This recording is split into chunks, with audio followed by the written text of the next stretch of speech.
Date with a Debut is a Words and Nerds and Breathe Art Podcasts co-production recorded on Awabakal Country. And I pay my respects to all elders, past and present, and extend that to any First Nations people tuning in. Always was, always will be, Aboriginal land. On with the show.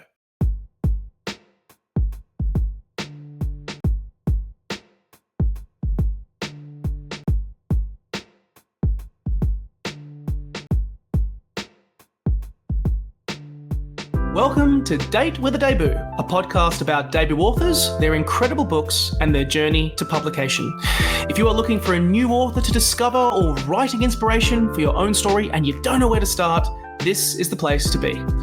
I'm Nick Wasiliev, author of When Men Cry and your host for today's show, and I'm delighted to welcome another debut author in today's episode. If you enjoy the show, or indeed any other shows on the Words and Nerds platform, jump online and give us a thumbs up, a 5-star review, wherever you are listening. Thank you for listening to us and for supporting the Australian book industry.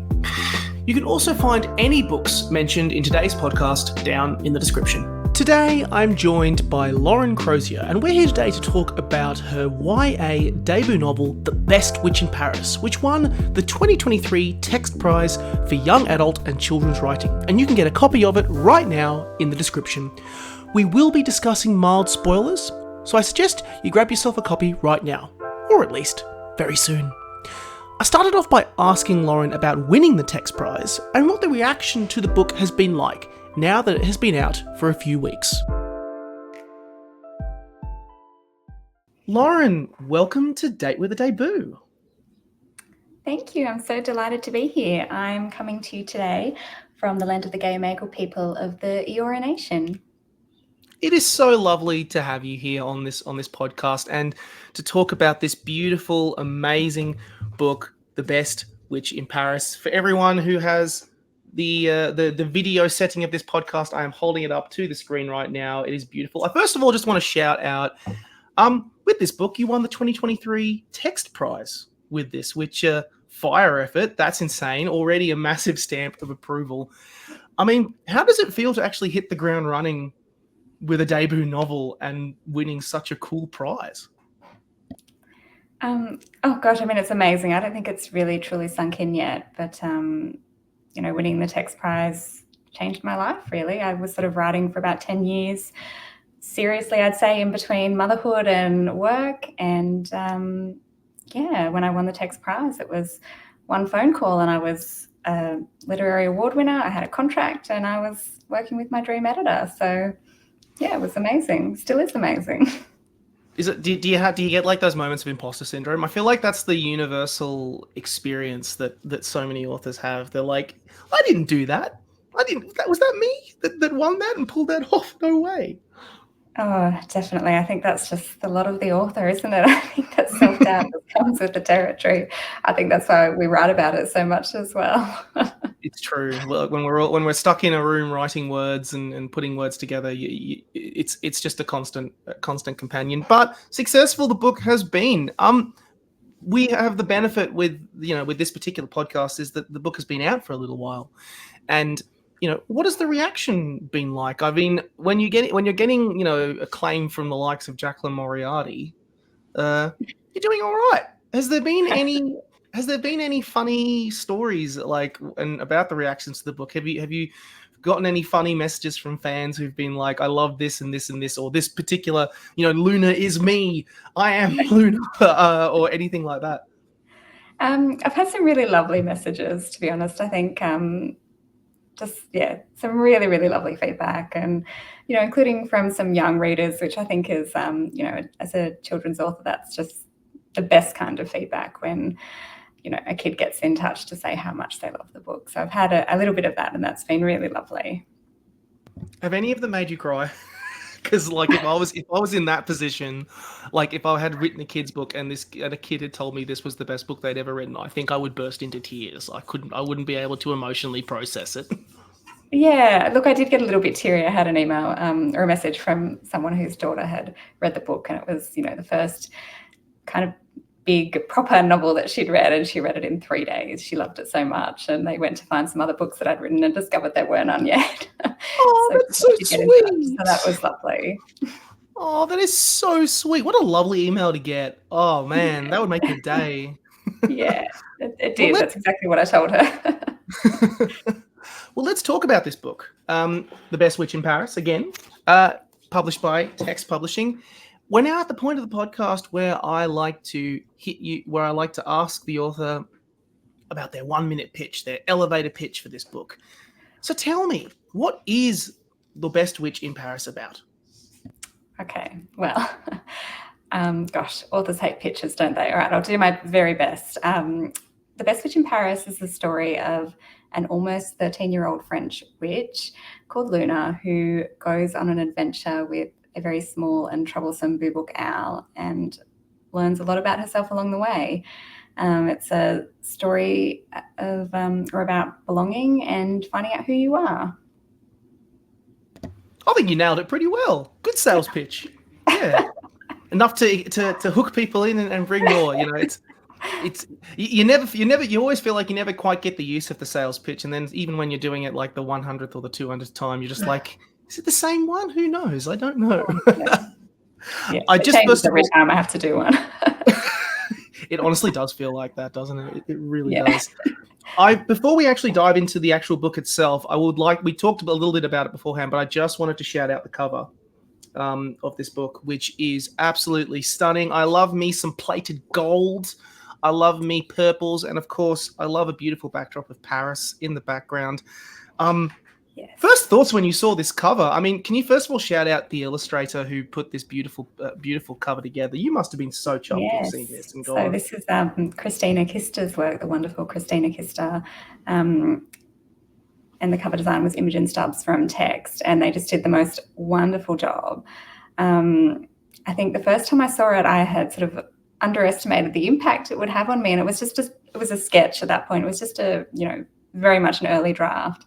But that night I did not sleep at all. I was just so excited. I think it was the first time I'd really seen Luna brought to life, and Silver, which is the other sort of main character, the boobook owl in the story. So it was just wonderful, and I just loved it from the get-go.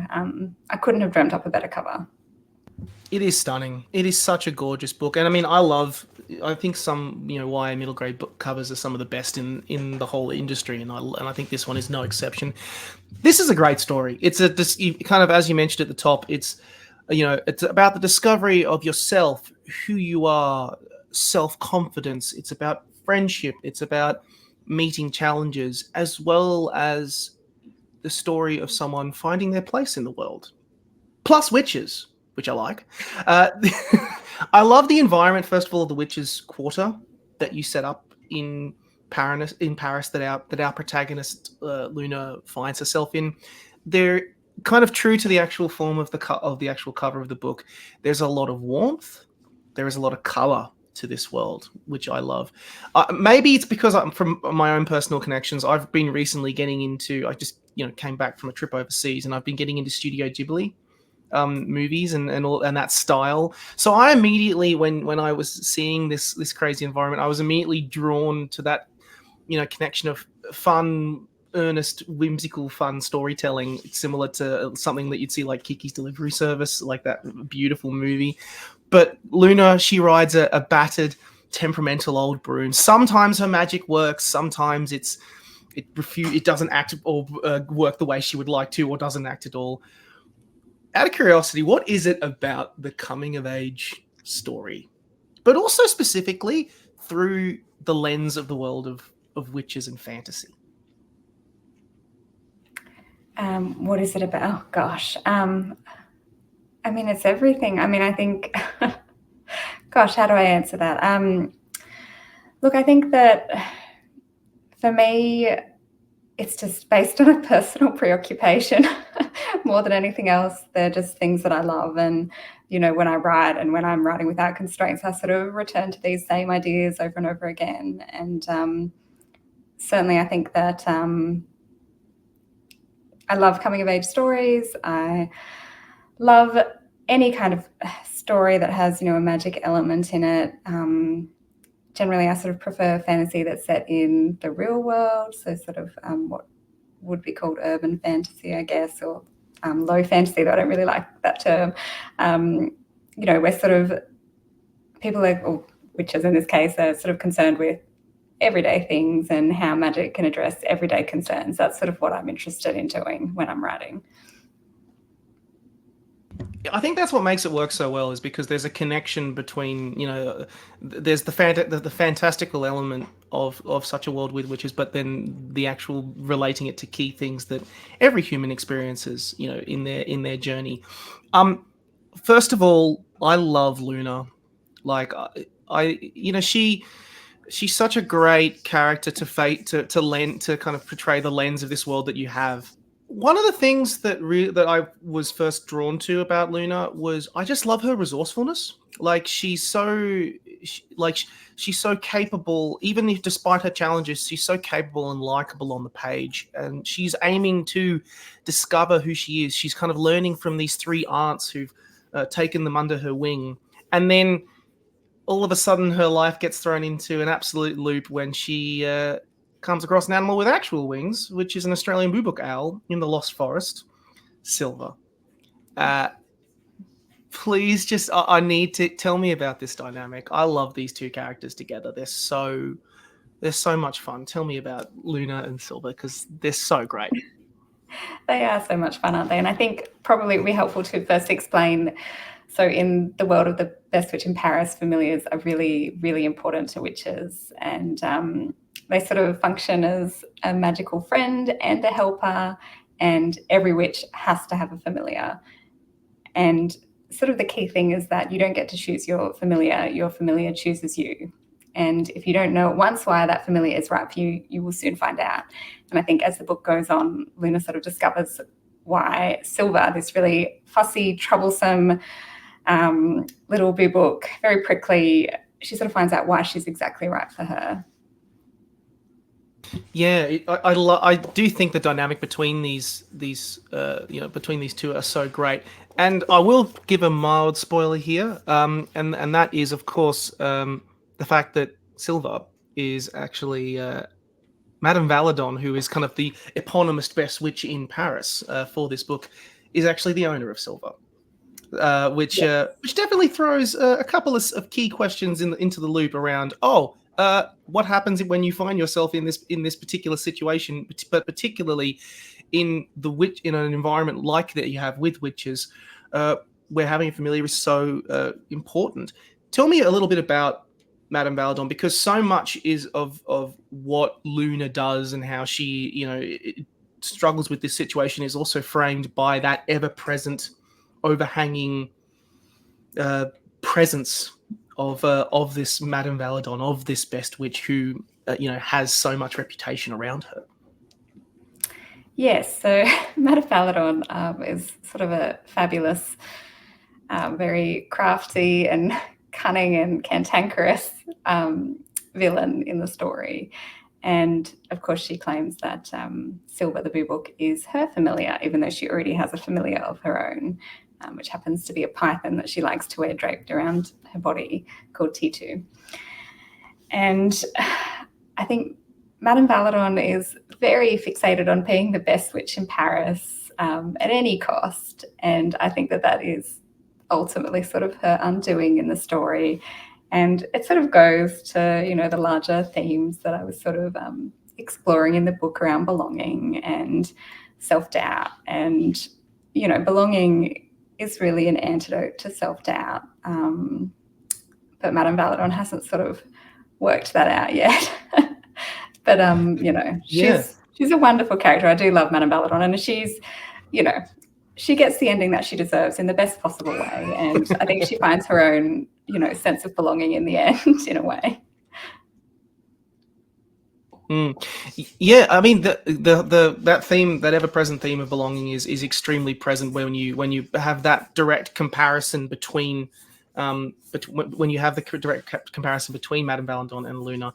It is for someone who is so claims to be so strong and so incredible, she does suffer and she doesn't feel quite present there.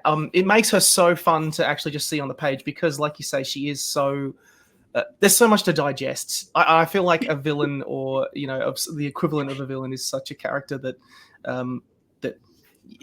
you can often really get drawn in on them. It's so fantastic. I also actually, in addition to Madame Valadon, I actually wanted to shout out the three sisters as well, who are so critical and important part of Luna's journey to becoming a witch. Tell me a little bit about these three aunts of Luna.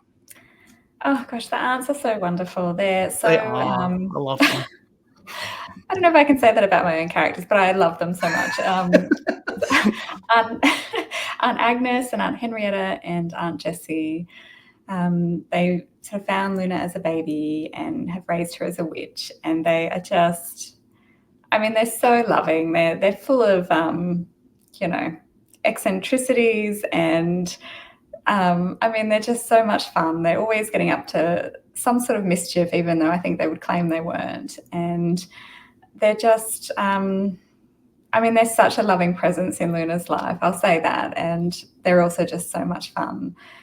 They're kind of, yeah, dream aunts to have, really. And they sort of came out of my own family. I knew that I had a bunch of aunts on my father's side who were just really constantly meddling and just getting in everybody's business. And so I had been writing about these aunts in one way or another for years on and off, but I'd never kind of found the right place for them. And I finally did in this story. So I was really happy to have them there. So yeah, a lot of love for the aunts. I do feel like as well, like I think it's such a good message to have such fun auntie characters. To be like, you do realize as an adult, adults can have fun too and be really like have a lot of element of play in their teachings and learnings for Luna, and it's a key part of the happiness that leads her to her developing her own self-confidence. It's such a beautiful part of the story that's included. Yeah. Oh, thank you. I also wanted to shout out the actual place itself. You know, this book jumps back and forth between Paris as well as Melbourne. We go to Australia here, and you know, of course, it is so bloody present in the zeitgeist. But immediately, whenever you think of fantasy and witches and magic, Harry Potter is the first thing that comes to mind, particularly in an international context. But put that aside, throw that to the side. What is it like actually creating a lens of magical, you know, environments and laws in different places and applying it not just to the Parisian context, but the Aussie context as well, and where magic fits within both those societies and environments?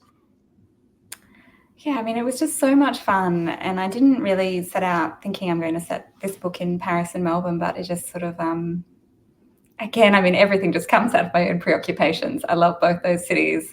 Those cities are very magical cities to me, and as I wrote, it just sort of, you know, from the opening page, it was set in Paris, and then suddenly we were in Melbourne. So there you have it. It was just sort of the way it worked out. But it was really fun to create two quite different environments. You know, one, we have sort of this very enclosed neighborhood within Paris where witches just can kind of do whatever they want and nobody's really watching them. And then we've got Melbourne where witches kind of blend in and they, you know, they just live amongst everyone else. And so it was really fun looking at those two different ways that, you know, people could be witches and how, you know, yeah, how magic would work in those kind of very different contexts. Yeah, it was lots of fun. And also I think, you know, it kind of spoke a bit to, you know, Paris has this really wonderfully strong neighborhoods. And so I kind of was playing on that as well, of course. I love it. I mean, having been to Paris once or twice, it's very, very clear how much it comes off the page. And there's a clear love for that city and that place, which is so infectious. No spoilers. We were not going to spoil the ending of this book and the situation that unfolds between Luna and Madame Valadon and Silver. But I mean, you kind of alluded to it a few times in this podcast, talking about, you know, themes and things that you fall back on and stuff that, you know, has been consistent within your previous experiences. Actually having the chance, I mean, even though these are stuff that you've kind of looked at and examined before, what did actually writing this book teach you in terms of, you know, either looking at those perspectives or in other ways? Oh gosh, it taught me so much. I think that especially when it taught me a lot even about writing, of course, but if we're putting that to one side, it taught me a lot about, well, I'm going to say a lot about belonging, a lot about courage, a lot about, self-doubt and how we can overcome it. I really, I think in creating characters who we watch and go through all these sort of really big challenges in their lives, it teaches us how to, deal with them ourselves. I think it's, I admire Luna enormously. I couldn't do what she does. She's wonderful. But, particularly belonging, I think, was really sort of the key thing I took away from this book, and really that ultimately love is the answer to any question around belonging. And that's sort of what Luna walks away with at the end of the story. So I think that's what I would be taking away from it. I want to now ask you a little bit about your journey to publication, if I can, because as we mentioned at the top, you suddenly one day you were working on a manuscript, and then the next day you'd won a major prize, and had a publisher and were working with an editor who you adore and admire. What was the actual? First of all, what actually does the process of winning a major prize do within the process of actually writing and putting a book together? Is it the same, as pitching it to anybody, or is it suddenly like you've got this particular manuscript that's won a prize and an award, and suddenly here you are? What does it do? Oh gosh, it does everything. I mean, I think, my journey to publication was not an easy one, and I think that is, it really is easy. Of course you hear stories, anyway. It was not an easy journey to publication for me. I studied creative writing at uni. I worked in book publishing. I worked in editorial policy for years. I was always writing, but I sort of only started writing seriously probably about, I'd say, 10 years ago, give or take. And at the same time, I was sort of navigating motherhood and work alongside my creative life. So, it's difficult. It's, choosing to be a writer is a really difficult path, so I think that it's always good to acknowledge that, because it's never going to be easy, and it was not easy for me. And I think just before I had started writing The Best Witch in Paris, I'd sort of come to terms with the fact that I might never be a published author, but that I was going to keep writing anyway. And that was really liberating for me. I think what it really liberated me from was this fear that at some point I was going to have to call it and say, I've got to stop writing now and try something else. That, when my whole being was screaming out, you need to be a writer, I just sort of thought, well, at some point I'm going to have to stop.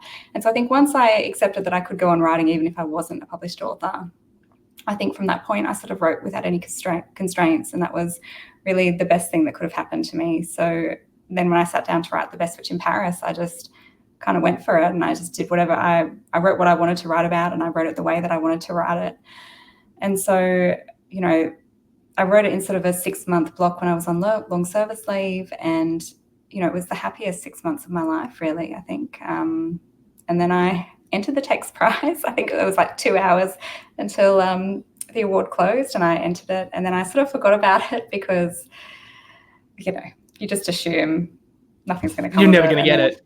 Yeah. Of course. And so I think for a while, my manuscript was sitting out by the recycling bins. And then I sort of took pity on it and moved it to the shed. And then I got the email to say that I'd been shortlisted for the text prize, and the manuscript came out of the shed at that point and into the house. I mean, this is all symbolic. Obviously, I have a digital manuscript, but, it came back into the house. And then I think a few days after that, I got a call from Text, which I missed. And I thought, oh my gosh. And I called them back, and Nikki from Text told me that I'd won. And I just remember I sort of fell on the floor. And then she told me that I was going to be working with Jane Pearson, who is Helen Garner's editor. And I fell on the floor for a second time. And then, that night I remember I sat out on our back deck, and there was just birds everywhere. I mean, I live in Sydney, and there's birds, but it was just an astonishing number of birds. And I sort of felt like the universe might be celebrating with me that night. And then I also sort of felt like Luna was right there sitting with me, that night she sort of drifted out of the world of the novel and, into my world just for a few hours. So it was very special. Magical. Love it. That's such a good way to, I do love the stories when you find out the moment that the dreams become reality when it comes to getting published. Would that be the I love that the actually like saying kind of coming to terms with the fact that you might not have been an author was actually quite liberating. Is that probably a good piece of advice that you'd pass on to aspirational authors or authors who were in a similar position to you? Definitely. I think that it was a painful process to come to terms with that, because I had always thought I would be published. But in the end, it was just so liberating, because it meant that I knew that I would be writing for the rest of my life. And that's what I needed to know, I think, at that point, that, for those of us who do write, it's, it's just a compulsion, and it's just so much a part of who you are that trying to turn it off is, just terrifying and awful, and usually unsuccessful, I'll say. I think no one has been more committed to giving up writing than me at various points. But in the end, I just couldn't do it. I love that. Like, no one's like, even if you have periods of writer's block or whatever, you still couldn't stop, which is such a nice thing to know. If you are someone who's like going, will I actually get published or not? Will that ever happen? But if it's meant to be, you can't stop yourself from doing it. You don't need permission from a publisher to write. I think that's sort of key to being able to write and to become the artist that you want to be, I guess. While I actually have someone who has kind of written in the YA middle grade, etc. kind of space, I do actually have a particular question in regards to that with YA and kids books, and because I think there's a really great quote which is attributed to some musician, I think, which is, little children and senior citizens don't lie. They tell you exactly how they're feeling, and trying to strike a balance with an audience, and writing for an audience like that would be a very unique, difficult challenge. And judging by the response that that this book has gotten, you've nailed that. You've nailed that challenge. People love that voice and that and space. How does one strike a balance to write for children and for a younger audience? Gosh, I don't know. I mean, I'm still working that out as I go. I think that I tend to write for my I write for my 12-year-old self. That's sort of what I think about when I'm writing. But I'm also writing for my grown-up self, because, I was once a child, and I still love to read children's literature. So I think that, of course, children deserve their own literature, and I write for children first and foremost, but I would like to think that this sort of fiction welcomes everybody and that it has something for everybody. That's certainly what I find. I love reading middle grade fiction particularly. I've been converted, I will admit, doing this podcast, I've been converted to reading it a lot. It is actually really, really fun if you're someone who thinks, oh yeah, I can't, I shouldn't read a book that's aimed at a younger audience. No, you absolutely should. It'll make you feel so much better. On that, what's next for you? Will we see more adventures with Luna? I hope so. I'm sort of working on the next book in that series. So we'll see what happens. Ooh, exciting. Please do. I want to poke more, but I know that I can't. We'll finish off the podcast with I like to call it a rapid fire part of the show, where I fling a bunch of questions at you, and then you kind of give me the first answer that comes to your head. And that's how we roll with it. I have given you a little bit of preparation for, as with other episodes in this show, I've given you kind of a little bit of heads up about the first two questions about your book tastes. So my first question is, what is your favorite book that you have read in the last 12 months? I'm going to say The Hearing Trumpet by Leonora Carrington, which is sort of this wonderful, surreal, slightly apocalyptic novel with a 92-year-old protagonist who just makes unexpected choices the entire way through the book, and who is just, she does it with so much joy and so much humor that I just, it was wonderful. Absolutely wonderful. 92-year-old protagonist sounds so nice. I mean, just follow through her voice and her world. That would be so good. I think probably nice is not the right word to describe it, but I won't spoil it by saying any more. But I haven't read it, so I haven't It's read wonderful, it, so though. Yeah. yeah. What is your favourite debut novel that you've ever read? So we're talking ever. Ever. I'm going to say 2, if I'm allowed. I hope that's course. okay. I mean, there's Absolutely. probably many, many more, but I'm going to say Marie Darrieussecq's Pigtails, which, sort of changed my life when I read it at uni. It was just, showed me what was possible in literature. So I've got to say that one. And the other one is Dodie Smith's I Captured a Castle, which is just completely delightful coming of age story. I have to choose at least one children's book, although that sort of is a bit of, appeals to everyone again. But it has, it's a wonderful book. Do you have a favourite word? Look, I don't, but I will say cosmos for today because it sort of suggests a universe that's orderly and harmonious, and that's sort of what I aim for in my writing. So I've been thinking about that a little bit lately. So I'll say cosmos for today. That's a great word. It's not just because of the the connotations, but also just because it feels like it is a nice word. It's a nice word. It's a very complete word. Yeah, it is. You suddenly find yourself in the witch quarters of Paris. What's the first thing you do? Oh, I'd go and visit Luna, of course, in her half of the house. I was gonna say hang out with the aunts, or I didn't want to preempt the answer to that particular question. But, yeah, no, I mean, I guess I'm hoping the aunts would be there as well. Let's say that, but definitely would be, visiting Luna. Absolutely. If a Awabakal actually suddenly arrived on your doorstep right now, you open the door, and it's sitting there. What's the first thing you'd do? Oh, look, I'd probably call Wires and ask if I can feed it.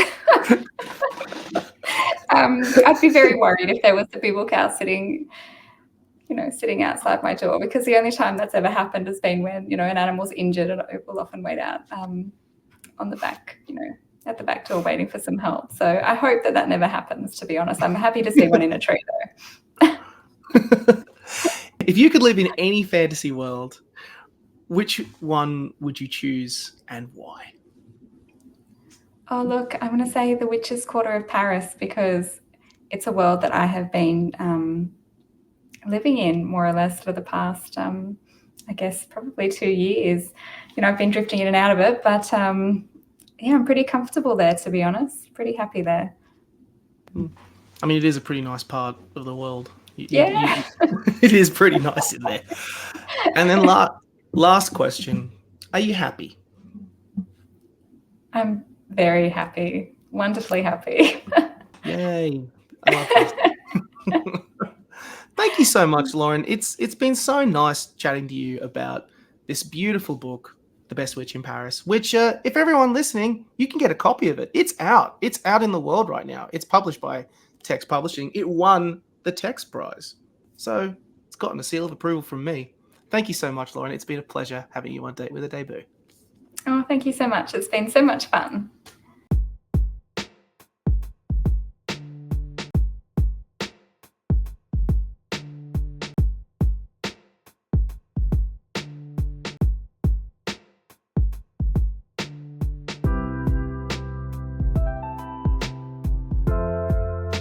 Thank you for listening to today's episode of Date with a Debut, and for listening to the Words and Nerds channel. You can buy all books mentioned in today's episode down in the description box, and if you enjoyed the show, or indeed any episode of Words and Nerds, drop us a review, leave us 5 stars or a thumbs up. It is hugely appreciated. Catch you soon.